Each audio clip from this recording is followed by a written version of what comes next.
Hello, everybody. I'm Jesse Waters, along with Kimberly Guilfoyle, Juan Williams, Dana Perino, and Greg Gutfeld. It's 5 o'clock in New York City, and this is The Five.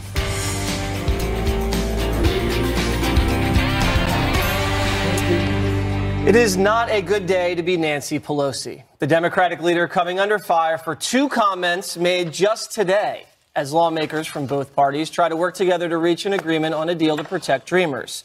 The House Minority Leader took the debate to a brand new low, complaining that negotiations were being led by five white guys. Who's going to cut this deal, and then when will we know that you have one? If you can't even agree on who's talking. Just stay tuned. Stay tuned. I would say of that McCarthy, the five white guys, I call them, I said, you going to open a hamburger stand next or what? That could have been done 4 months ago.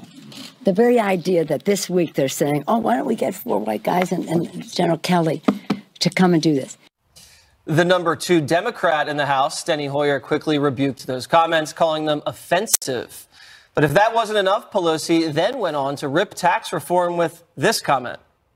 In terms of the bonus that corporate America received versus the crumbs that they are giving to workers to kind of put the schmooze on is so pathetic. It's so pathetic.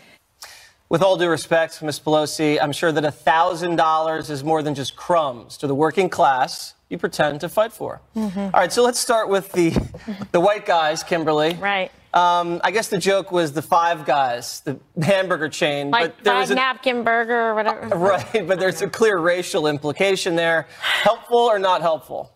Well, not helpful, right? I mean, look, she got one laugh, I think, maybe. A very late laugh. Delayed. Chuckle. It was like a delayed laugh track that somebody's like, cue it to save her career. Right. I think she just realized probably afterwards it wasn't the right thing to say. And it's like, come on, how many times do you have to just take shots at white men? I mean, is that the right thing to do? Not Nancy. I'm saying you hear people putting down, disparaging white men doing whatever protests are going on. I don't know why she had to bring that up because I don't think it serves any purpose. And I don't think it serves, her district and who she's in charge of, that they want to hear comments like that, to be quite honest. Yeah, leave the white men alone, Juan. Why are you always picking on the white man?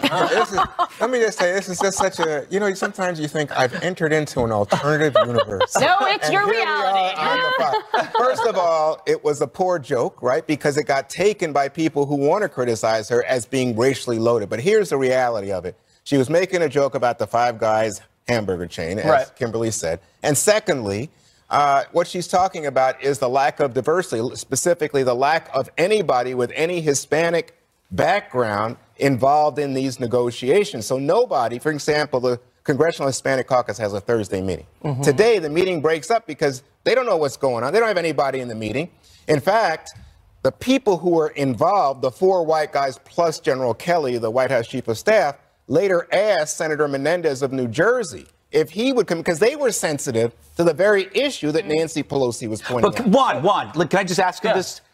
If there were five black men there, let's say from this Congressional Black Caucus, and she said, oh, looks like we have a basketball team, how would you take that? What do you mean? Because she said white. She said five white. She didn't say five guys. She said five white guys. Yeah, because this is about immigration, Greg, and it's about something that is specifically impacting the Hispanic community in the United States. And there's nobody with any background like that involved in it. So it's okay for liberals to inject race and identity into everything. But it was like that, if anybody made a similar joke like that from a Republican side, God knows the amount of I think you're just trying to say that there's hypocrisy here with flip-flop, right? But I'm saying to you, I think there's a very real argument here that she is speaking to something that's a great concern to many Americans, not just Hispanic Americans. And those five white, because they are white, they are incapable of actually governing or doing something good. Oh, come on. How many? That's what you're saying. 80%. I think it's 80% of the Congress is made up of non-female whites, right? Mm-hmm. So, I mean... You forgot the word evil. You have to put evil in there. Sorry. Next time. Evil burger. Next time, okay. It just proves to me that liberals, Democrats are exempt from their own moral high ground. I mean, I think Nancy was making a joke, but she did inject race into it. But they are allowed to be racist, sexist, and homophobic because their heart is in the right place, right? So you have Chelsea Handler doing something genuinely ghoulish to Lindsey Graham because she believes her heart's in the right place. So they actually use a phony moral high ground to allow them to act immorally. Calling money, Donald Trump would not refer to $1,000 as crumbs, and he's a billionaire. It's amazing to me that we can just say that's okay there, but it's not okay there. I'm fine with everything. Did you have to be sensitive to the complexion of any of the groups when you were in the White House? If you were doing something on immigration, did there have to be a Hispanic there, or was that something that never crossed your mind? It wasn't difficult to have diversity in the Bush administration. I'm talking about like a Bush administration thing. Like, for it was probably one of the most diverse administrations, even more so than President Obama's, actually. Yeah, North Texans, South Texans. Yeah, but a lot of Texans. Yes, it's true. So do you think they should have had a Hispanic Republican in that group? Well, I think Bob Menendez's voice is a good one and an important one. I do think that the split between the Democrats on this is actually interesting from a political standpoint, and they're sensitive to it, and that's why Steny Hoyer, who is the number 2 in the House under Pelosi on the Democratic side, was like, "Whoa, wait, that's offensive," because that's significant. Your antenna is up. The thing is, though, that this announcement comes out today that there's a deal, but it's. Somebody says it's a deal, someone says we're close, and someone says we have a long way to go. That doesn't sound like a deal to me, but it's getting closer, so the stakes are higher. And I think that one of the things that the left is trying to do, and not artfully necessarily from Nancy Pelosi's part today, but she knows that there's a split in her caucus, and she has to figure out a way for the far left to believe that she is fighting for them. Split in her caucus, and she has to figure out a way for sometimes is through rhetoric, but actually getting the deal and selling it is going to be difficult for her caucus. But I think if they really want to solve a problem and not perpetuate a problem, they're going to have to take the deal. But we're not finished with Miss Pelosi yet, Dana. Oh. We still have the crumb gaffe. Okay. Now, this, I think, is much more significant than the 5 white guys. This makes her totally out of touch. I know she's, what is she worth, $90 million or something like that? She's been very successful. Her husband's successful. $1,000. It's a lot of money, like Greg said. Yeah, that's for anybody. That's at least one haircut for her. I mean, she's paid, it's a lot of money. With color or no? I don't know. But she's a multi-millionaire. Touch-up only. Her mansion is insane. If you've ever seen her mansion in California, so she calls 5 figures a crumb, and she's not even a Republican. Could you run an ad like this of a little cut of Pelosi saying something about crumbs? Yeah, absolutely. You could. And I don't think she necessarily. I think what they're trying to do is try to show, and what they should probably do is try to show, not just tell, that there is a big disparity, that the corporations are got a sweetheart deal from this tax reform bill, and that, yes, they are giving significant bonuses all across, or they're raising wages, or they're adding paternity leave. And we're going to talk about Walmart later in the show. But it's not artful, and I think that the reality of what's happening on the economic side is really unfortunate for them. President Obama wanted to do corporate tax reform. He wanted to go from the 35 rate down to 27. Paul Ryan was at 25, and they could never actually get the deal. If they had gotten the deal, they would have been able to have economic benefits like they're seeing now, but they chose not to. I think you guys are missing Hillary Clinton. Because normally at this time you guys would be beating up on Hillary Clinton. So you're mad when we bring her up, and now you're mad that we don't. Oh no, that's Donald Trump. That's Donald Trump and Kellyanne. But we never talk about it, Hillary. But we didn't bring her up, and now you bring her up. Oh, you know why I bring her up? Because you guys need somebody. You need a white liberal female to beat up on. Wait, you're the one connecting the dots. You just saw a woman. You saw a woman, and then you linked her to another woman. You're the sexist. Oh, that's it. Misogyny. Why do liberals have to group people? You need Nancy more than I need Nancy. I'm the Democrat. You need Nancy because you say, hey, wait a second. You need Guess therapy. what? This tax deal is so loathsome that even Republicans don't like it. And so instead of focusing on the tremendous ripoff and the money that goes to the big corporations, you mentioned Hillary. We'll mention that crumbs. Oh, my God, Nancy Pelosi called $1,000 crumbs.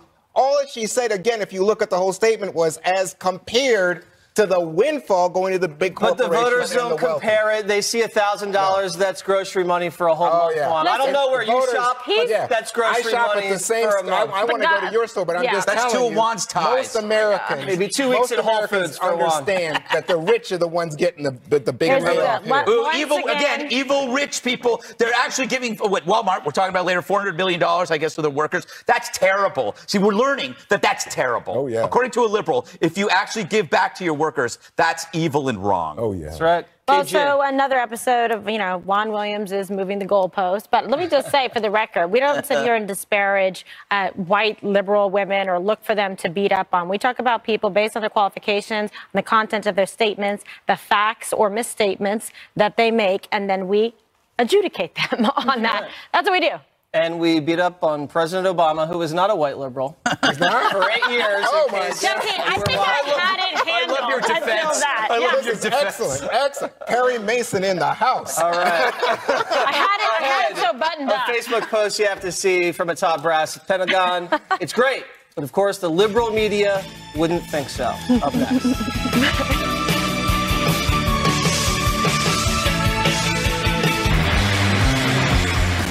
Surrender or die. In a gentle reminder that war is not a game of nude Yahtzee, a military leader told troops that if ISIS fighters don't surrender, beat them to death with a shovel. I know, I think I need to lie down. He says, kill the enemy? What are we, monsters? In his Facebook post, senior enlisted advisor to the chairman of the Joint Chiefs of Staff, Army Command Sergeant Major John Wayne Troxel, he wrote this. If they surrender, we will safeguard them to their detainee facility cell, provide them with chow, a cot, and due process. However, if they choose not to surrender, then we will kill them with extreme prejudice, whether that be through security force assistance by dropping bombs on them, shooting them in the face, that's never good, or beating them to death with our entrenching tools. So, finally, something on Facebook that isn't about your kid's Earth Day poem. Now, if this offends you, then you're as thick as an entrenchment tool because it's that sensibility that wins wars. Problem is, we put guys like Troxel out there to hold the line against the world's monsters. Then we jump on our high horses when we actually catch a glimpse of what they have to do. Any objection to this boils down to, we kill bad guys in war? I had no idea. Of course you did. You just want to pretend you don't, so you can hold the moral high ground. As the saying goes, it's easy to be a holy man on a mountain or in the Hollywood Hills. So we could use more of this advice, not less. And if this man is punished for it, I might have to break out my shovel. So, Dana, ABC said this kind of comment raised eyebrows. Oh, please. I always like that phrase. It raised eyebrows. It's like saying it's interesting. Yes. And also, I love that his name is John Wayne. Yeah. He was meant to be a soldier. I can't believe people complained about this. I'm not, it's just This the is way, in the- I'm more, it's news. That's what's interesting to me. It's like, oh my God, this guy. ABC picked it up and Yeah, they yeah, shouldn't and talk Washington this way. Post did it, and But Fox I'm News sure, did it. I would love to ask the ISIS guys what they thought of when they were raping the Yazidi women. Who Yeah. are still are extremely traumatized and Yeah. trying to get their lives back together. Yeah, you know, Juan, But I didn't ask. Juan, I don't think you could argue against killing terrorists who won't surrender, right? You got to be for that. Yeah. Killing them brutally with a shovel. God. No. And not one of those beach But, shovels. but see, they here's the do re- that so that we don't have to think about it. Well, here's the real news, right? Yeah. I like to think about I sit here every night at 5, and you guys tell me that President Trump has annihilated, defeated, cleared out, they're gone. But here comes John Wayne Troxel, and he says, oh, no, we're still fighting, that this fight is not over. Oh, no one said it's No one over. said Oh, yeah, was you guys over. told me No, that I we never- should I said it declare lasts victory. forever. That's what you That's told such me. a lie. You told America. I have said here yeah. that it's And an here- existential threat that we're going to be That's fighting right. for and a lifetime. And it continues, and it morphs, and it goes into online threats, and they go to other countries. They go to Africa. They go to Philippines. They this. go to Syria. Yeah. But here's the other thing that came out this week, and I think why this comment is so insensitive, even for our warriors. Insensitive. Because guess what? AP reported this week 11,000 civilians died in the effort for the He's not saying, forces to take he's not over saying killing Mosul. civilians. Well, He's what he's saying, killing ISIS. right? But the Helps thing protect is, civilians. What? Yes, exactly right. So in other words, we want to protect civilians, but Right. if you go about it in a gross manner where you're just saying, we're going to annihilate you, roll you That's insensitive to the military to say that they kill in a gross manner. Then wait a minute. So it's not Gross manner. insensitive when their military leader, There's no relativism. the top enlisted no man relativism. says, we're going to take our shovel and smash. You think, come on. No, there's no relativism. You can say that about a terrorist, but don't say that our military men are sloppy or gross. when it Never comes to said that. protecting He's us. the You one just that's said it saying. He's the one that's saying we're going to attack you in a sloppy, gross manner. No, you know what's sloppy is indiscriminately bombing people from the air. And you know what's really neat and tidy? Knocking someone in the head with a shovel. There's no Better. civilian casualties with that. That'd be better. That's one-on-one. You win on that And one. I'm sick of listening. Under Obama, it was all about human rights. Get for the after him terrorists. again. Human rights. It was about, right, they were playing soccer. Yeah. We were giving them video Harry games at Potter Gitmo. movies. Yeah, when they were Yes. watching movies, they were all getting lawyers. The Trump military all cares getting about their lawyers. last rights. Oh, my God. That's it. 72 virgins, however many it takes, leave them dead in the street. And it's finally time to do it. And you've seen the results. They're not having lawyers pick targets. They've uncuffed the military. And yeah, there's been civilian casualties, and that's very horrible. But I think by not doing anything on the ground over there, that's in the long run going to cause more civilian casualties. And by the way, civilian casualties will be reduced the more we use drones, because we're going to be able to go in and wait for those. We will be able to avoid civilians and just wait for those guys. And by the way, civilians die because the terrorists are using them Correct. as shields. Yep. Kimberly, Yes. plots make them as elegant and as wonderful as possible. Well, I heard a story about an SAS soldier that beheaded one of the jihadis with like a shovel or a spade, and then he cut off his arms and then used it to beat the other terrorists. What? Was that? Did you was actually that hear nice? this story? Eloquence, as always. I can imagine you that doubting you asked for Kimberly? eloquence. Yes. And my point is, War war stories is with war. Kimberly And Guenslow. people are talking about, that's my kind of war story. And Yeah, people are baby. talking about raising eyebrows. Yeah. Well, they're cutting off heads and eyebrows. Yeah, so yeah, that's yeah. what's happening. So when you see this, I don't care about their last rights. They don't care about us. They have no civility whatsoever. The rapes, the pillaging, the beheading, the global terrorism that's going on. So at least we're doing something about it. We've returned the rules of engagement to what they should have been before, right? What they were prior to the Obama administration. And now you have people actually in the arena and in the field that actually know what they're doing. And the president is listening to them. How refreshing. And guess what that is producing? Results. Did you hear the story about the Gitmo detainees who are like jumping on the Me Too issue? They claim that they're being Unbelievable. sexually harassed because they're being frisked before they go into court. Right. Yeah. Because they're being Yeah, checked. Khaled Sheikh Mohammed said that groin searches are sexual harassment. Yeah. That takes.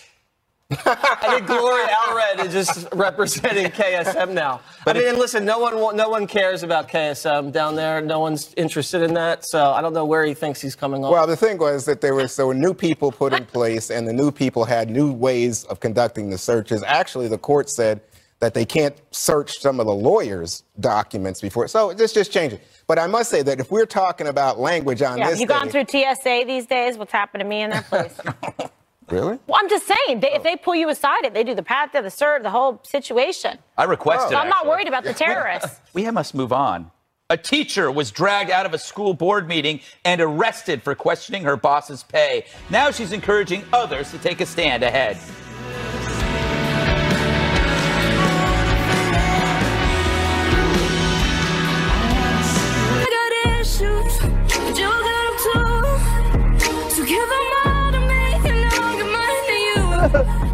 Well, we beat ourselves again. We showed you this stunning video yesterday. A middle school teacher in Louisiana ejected from a school board meeting and then arrested for questioning the $30,000 pay raise for her district school superintendent. Now, all she wanted was more money for classrooms and for teachers. Daisha Hargrave is now speaking out. By silencing my voice, they've also taken away or tried to take away my First Amendment rights to speak, and I'm appalled at this, and you should be too. This particular issue directly involved me, directly involved my students, my fellow educators, and support staff, cafeteria workers, citizens outside of the school system even. I'm hoping that you choose to speak out after seeing what happened to me. And here's Superintendent Jerome Puyai's side of things. She was questioning if you deserve a raise. Can't you use it better in the classroom? You can always use more money in the classroom. But when is a good time for a superintendent to get a raise? my sisters, my family, we're all educators. For those threats against them, more people were hurt. It is not fair to our families.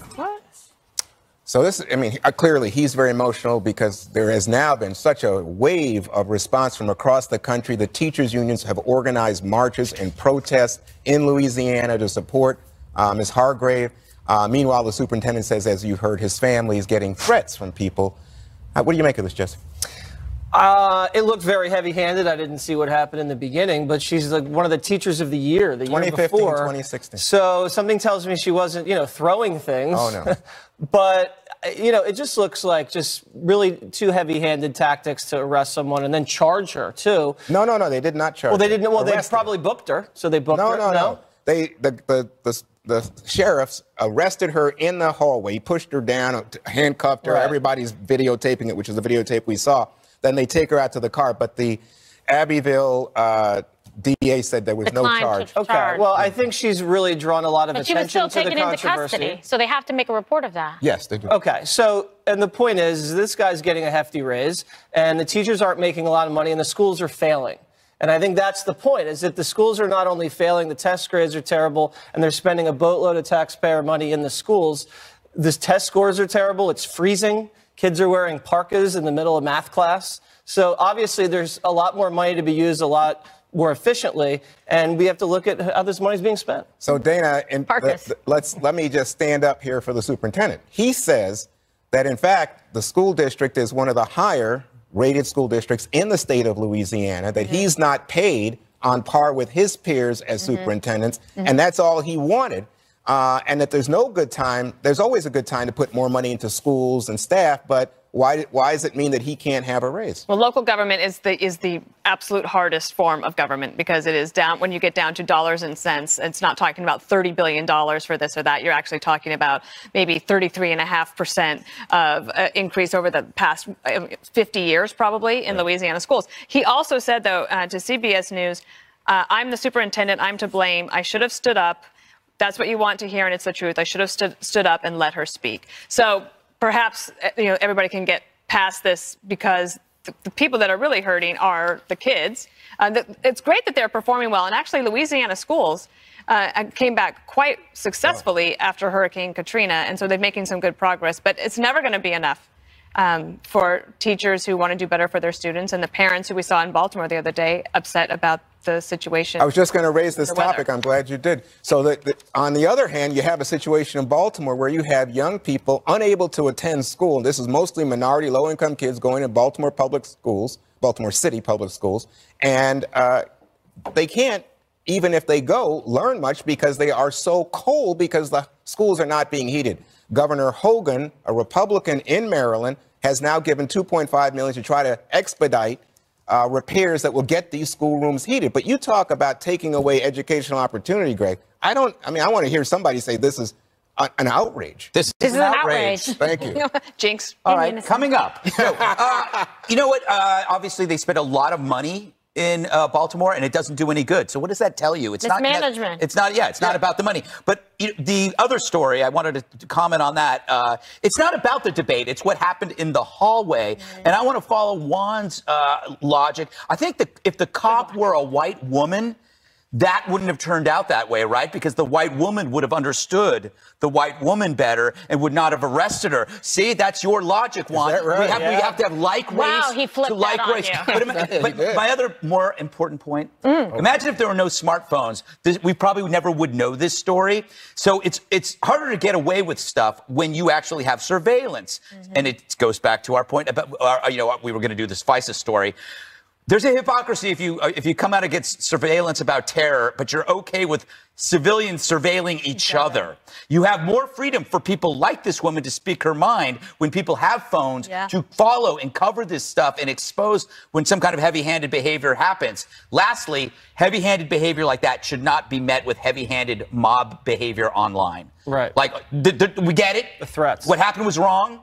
Right. But we got to stop. We got to stop this mob stuff where we all jump Especially on. when it becomes a national story, like as you Well, said. Local becomes national. Right, but I couldn't agree more. We don't need the mob stuff. But Kimberly, Yes. What do you think about the idea that she is being inhibited from just speaking out in opposition to the authorities. Well, listen, I mean, I think it's reprehensible. I've worked as an educator. My mother was a teacher. We both worked with special needs children. And just the thought that children aren't able to get a proper education because they don't even have heat in the classrooms, that bothers me. It's abhorrent. But also when you have a teacher that's passionate, that's been recognized as a strong advocate and an excellent educator. Terrific. It's sad when someone is trying to silence her voice. And you're right, it was heavy-handed. I think like everyone's living on regret island right now because like if we could only just take it back. TV show. Regret Island. That is a great idea. And your apology has to be good enough to get off. You go to Regret Island to work your way off Regret Island. That's what we do with all the sexual harassment. Mark Burnett. You put them on Regret Island. And in order to get their job back after all the sexual harassment guilt, they got to like earn their way off Regret Island. After The Bachelor. All right. Yes. Wait a minute. Oh, well, enough. Somebody call our lawyers to put that down. Enough. We have Father Waters standing by. Is the Trump administration's anti-marijuana agenda about to go up in smoke? Ahead. Oh my God. She moved last week to tighten federal oversight of marijuana in America, and there's been a growing backlash within the Republican Party since. One report says Trump voters who use the drug feel it's the first time they have felt let down by the man they helped elect.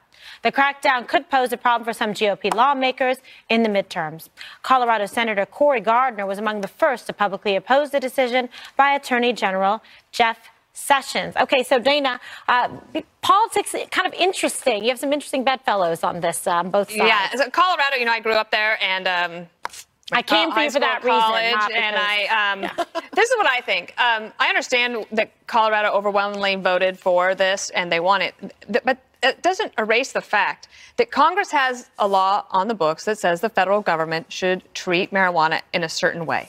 And President Obama had a memo that said, district attorneys or U.S. attorneys, just kind of, don't worry about prosecuting those. And Attorney General Jeff Sessions basically said, well, actually, you know what? It is a law, and if the U.S. attorneys feel like they need to do it, go for it. What I think actually should happen is that the congressional members who care a lot about this, then they should get on board to some sort of legislation and try to persuade their colleagues to vote for it. Because one of the things that the left tries to say is that President Trump is lawless, when actually the administration is absolutely trying to follow the law and saying, this is what the law says. If you want us to change it, you're going to have to do something about it. And they've done that on several different things. This is just the latest one. But I would argue that from a conservative point of view, and I think this point was raised by Jason Lewis, who's a Republican from Minnesota, that if you believe in limited government, if you make the argument, as the Trump folks do all the time, that states, and we should allow the states to try to set the laws and enforce their laws, that this is in violation of what Trump's been talking about all along. Well, then they should pass a law that takes it off the federal books. Well, I just think the law, from what President Obama did, was to say we don't have to go through the big argument and everybody saying, oh, you must smoke marijuana if you... Forget that. Let's just say there's better use of law enforcement time and authority than going after some kid smoking a joint. But Jeff Sessions didn't say prosecute. He said use your discretion, U.S. attorneys. It's up to you. I think he did it in such a way, Dana, as to threaten that. All right, well, everyone has an opinion. Greg, what's yours? I agree with Juan. Oh, no. Take a sip of the unicorn. Drink from the cup. January 11th, 2018. Drink the antidote for the poison. Poor guy. It's better be fast acting. It's okay. Tell my wife I love her. Because you know what? I'm a stable genius. Yes. I always go back to you can't ban something because you don't like it. If that were the case, I would have banned truffle oil a long time ago. Oh, my God. Yeah, the smell makes me sick. It's the Maroon 5 of oil. Did you notice that? Oh, you're back on them So it's again. amazing. Okay. Yeah, but there are. I always, I'm for legalization, but I'm also aware that there will be consequences for legalization.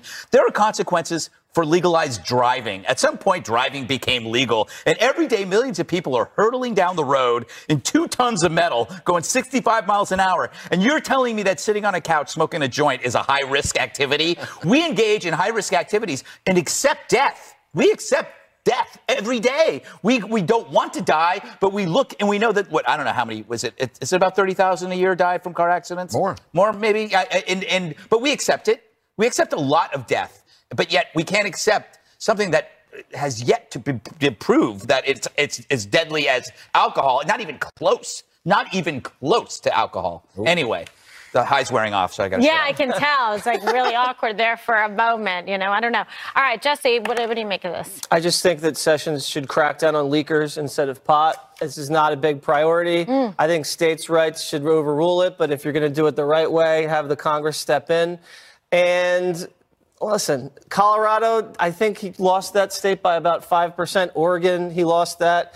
He lost California huge. Vermont, he lost it big. I think Massachusetts is now decriminalizing it. So the states that have it, I don't think are Trump states. So there could be some politics at play. But as you said, this thing's moving forward. It's moving forward fast. If they get it in Florida, with the problems that Florida already has, if you add legal weed to the mix in Florida, we're going to be doing a Florida story every single day on the we might not. Actually, it might be a good thing. Remember, calm people down there? Yeah, the whole More point is hanging there's chads. like alligators everywhere. everybody has the right to their own oblivion. They're going to be like high and devoured by the gators. At least I heard. I mean, all that stuff is most bad behavior is due to alcohol. Let's be honest. Yeah. Everything Is bad that that I've your done in my life. excuse? I knew it. Little weirdo. On shorty Regret robe. Island. Yeah, Regret Island. That's Greg in his shorty robe. Okay, new controversy over some immigration comments from President Trump. That's next. What about all the times you said you had the answer? What about us? What about all the broken? Well, we gave you Nancy Pelosi earlier in the show. Now President Trump is getting some heat for comments he made today about immigration reform. During talks with lawmakers about restoring protections for immigrants from Haiti, El Salvador, and African countries, the president reportedly said, quote, "Why are we having all these people from S-hole countries come here?" I didn't say it. I did not get bleeped. So, what a way to end the day. Kimberly, what do you think? Jesse, what do you think? Yay! Girl power. Girl power. I think it's either fake news or, if it's true, this is how the forgotten men and women in America talk at the bar. This is how Trump relates to people. If you're at a bar and you're in Wisconsin and you're thinking they're bringing in a bunch of Haiti people or El Salvadorians or people from Niger, this is how some people talk. Is it graceful? No. Is it polite or delicate? Absolutely not. Is it a little offensive? Of course it is. But you know what? This doesn't move the needle at all. This is who Trump is. He doesn't care. He shoots from the hip. And if he offends some people, fine. There's so many more offensive things that are happening in this world. We just talked about ISIS beheading people. There's crime in the inner city. People are getting, kicked off the, kicked off welfare. Okay, but we're talking about this. I mean, I'm trying to put it into perspective here. An off-the-cuff comment from the president isn't a big deal. You notice we're talking about people from Jesse's Haiti. running out the clock. We're talking about people from Africa. Yes. So if he said all these white people coming here from these blank hole, I think you, Jesse, would be like, oh my God. I think he was talking about third world countries. I don't care and you're what bringing country. in people that have very low skills and low education. He didn't say that. Because it was in the context of the immigration They're debate. talking about, this is basically talking about, Greg, the visa lottery program, which is it is on the chopping block in these immigration discussions. There was some good agreement earlier in the day. By the end of the day, the president said he wasn't interested. Surprise. He's blunt. Surprise. He's too blunt. Yeah. I mean, you could say he goes too far. Again, it's reportedly, but let's assume. Let's assume Fox he did has it. confirmed No, that's what I'm saying. Let's assume he said it. You got to ask. I wouldn't say that. I don't think he should say that. I'll say that. But you got to ask. Wait, that was weird. Yeah, you got to ask. Okay, why can't citizens stay in their country and fix their country? Why is it that they can't do that? How do you describe a country where it's impossible for you to fix it? Maybe you don't call it that, but there's something about a country in which maybe you want to stay, but there's no way to fix it. I've lived in apartments like that, and you've kind of created and I've called them that word. Everybody has lived in an S-hole. Yeah, but I have. And some people are.